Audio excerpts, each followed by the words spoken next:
என்னது பத்திய கறி பிடிக்காதா? அப்ப இப்படி செஞ்சு பாருங்க. சூப்பரா பிடிக்கும். இந்த கண்ணாடி பாறை மீன கழுவி எடுத்து, அதுக்குள்ள சின்ன வெங்காயம் வெட்டி போட்டாச்சு. அதோட பச்சை மிளகா போட்டாச்சு. அதுக்கு பிறகு நான் வெந்தயமும் கொஞ்சம் போட போறேன். வெந்தயமும் போட்டு புளி தண்ணியும் விட போறேன். இதுக்குள்ள பழப்புளி கரைச்சி விட்டுட்டு, அதுக்குள்ள நான் அளவான உப்பும் போட்டுட்டேன். இப்ப அடுத்தது நான் தூள் போட போறேன். இந்த தூள் அந்த சரக்கு தூள்ன்னு சொல்லுவோம். நம்ம அந்த பத்தியத்துக்கு சமைக்கிற தூள். ஆனால் எனக்கு அந்த பத்திய கறி கொஞ்சம் பிடிக்காது. சாப்பிட மாட்டேன். அதனால நான் இதுக்குள்ள என்ன செய்ய போறேன்னா, நம்மட கிங் தூள்லையும் ஒரு கரண்டி கலக்க போறேன். இப்படி விளையாட்டு பார்த்தீங்களா சித்தூட.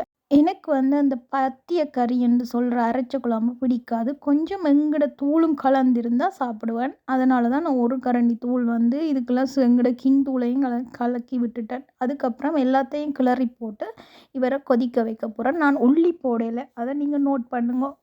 இவ்வளத்தையும் போட்டு அப்படியே மூடி போட்டு மூடி வைக்க போறேன். இது கொதிச்சு கொண்டு இருக்கேக்க பிறகு நான் என்ன செய்ய போறேன்னா, அந்த குழம்பு கொதிக்குதான்னு திருப்பி ஒருக்கா திறந்து பார்த்துட்டு திருப்பி மூடி வச்சுட்டு நான் உள்ளி எனித்தான் சீரகம், மிளகு, உள்ளி இவ்வளவும் போட்டு இடிச்சிட்டு இந்த கொதிக்கிற குழம்புக்குள்ள இப்போ நான் ஃப்ரெஷ் பால்லாம் விட்டேன். நான் தேங்காய் பால் ஃப்ரெஷ் விட்டேன். நான் தேங்காய் பாலையும் விட்டுட்டு அதுக்கு பிறகு தான் நான் என்ன செய்ய போறேன்னா, இந்த இடித்த உள்ளி, சின்ன சீரகம், மிளகு அவ்வளத்தையும் இந்த குழம்புக்குள்ளே நான் போடுவேன்.